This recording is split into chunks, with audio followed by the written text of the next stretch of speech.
All right, what's going on, guys? Welcome back.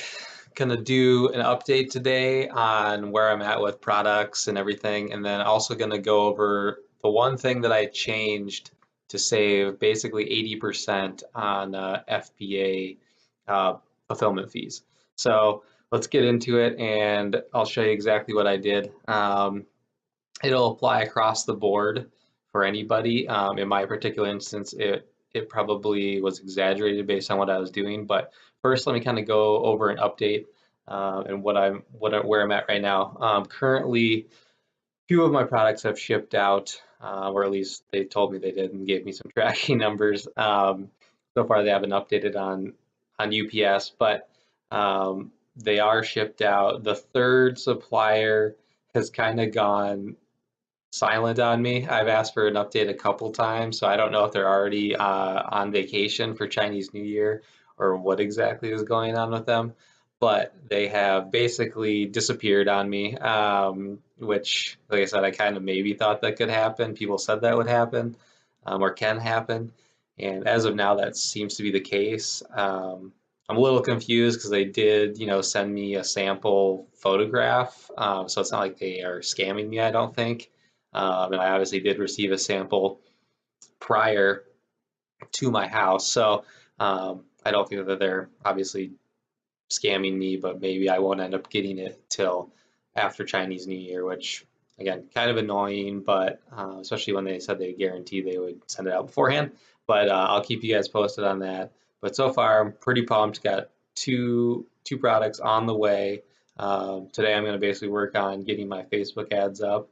Um, and I'll do another video again.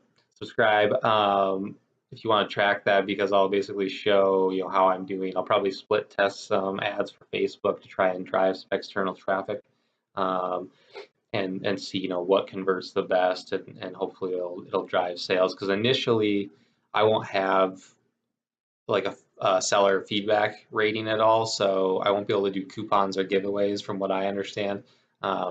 So basically, I'm going to try and need to get that or do that through PPC or Facebook ads to try and get some sales and then get some feedback, and then I can do that type of stuff. But anyways, let's go ahead and I'll show you basically what I'm talking about on saving the 80%. Obviously, you guys are probably familiar with the FBA fulfillment fees.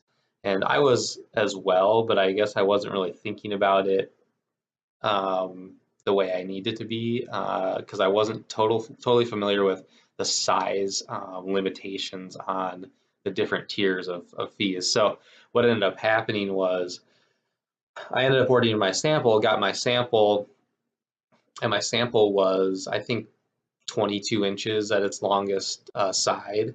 And originally I was thinking I was going to go with that size. And then I was looking at some competitors and was using, I think it's this Chrome extension in the corner here. It's AMZ Scout FBA calculator.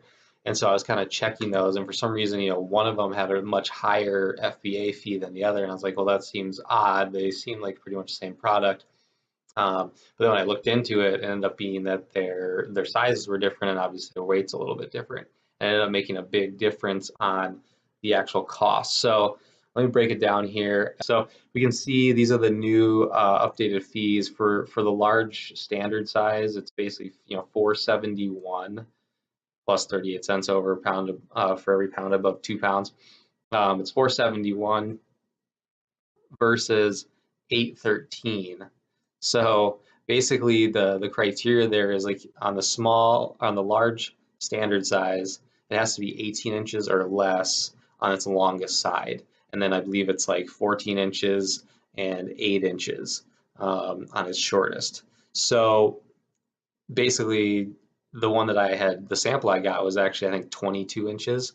But even if it's like 18 and a half, Amazon will bump you up. So definitely be aware of that. So basically, if we look at this and compare, we've got, I think the one I got was also, a little bit heavier. So let's say it was a pound heavier. So 38 cents is kind of what I went off of because that's what it actually, it was a little bit heavier.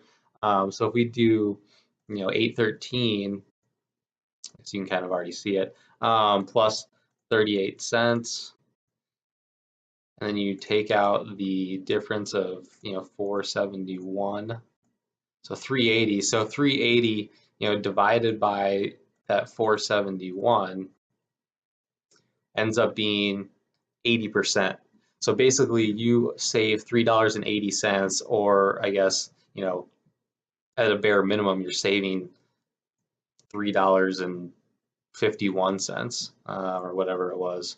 $3.42, sorry. So basically, like, that's a huge increase in profit margin depending on what you're selling, that you either can use for PPC or ads, or ultimately gives you some adjustment to um, play with your pricing if you have to go against some competitors or anything like that. But I mean, that's a pretty significant difference that I think people should be aware of. And I'm glad that I actually just was a little bit lucky in that I noticed that, because it is a significant savings. So especially if you're, I mean, I only did 250 units initially.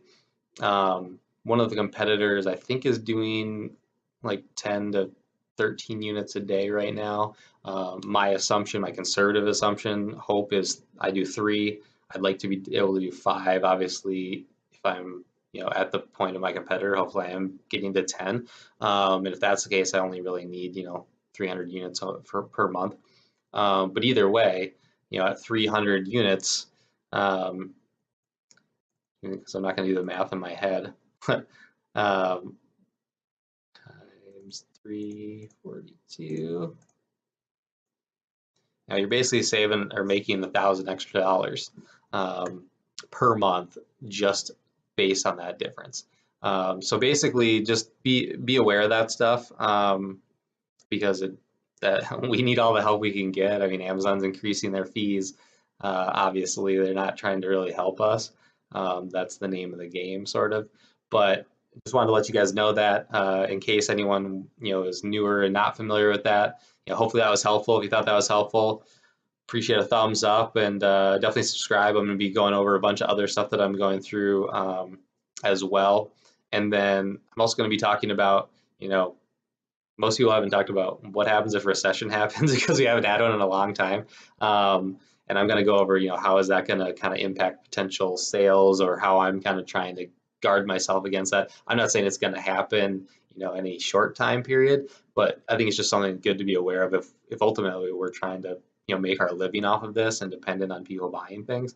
I think it's a good thing to keep in mind. So I'll go over that as well. So appreciate it. Hope you guys found that helpful, and I will talk to you guys on the next one, hopefully with an update, and hopefully my third product will have shipped out at that point.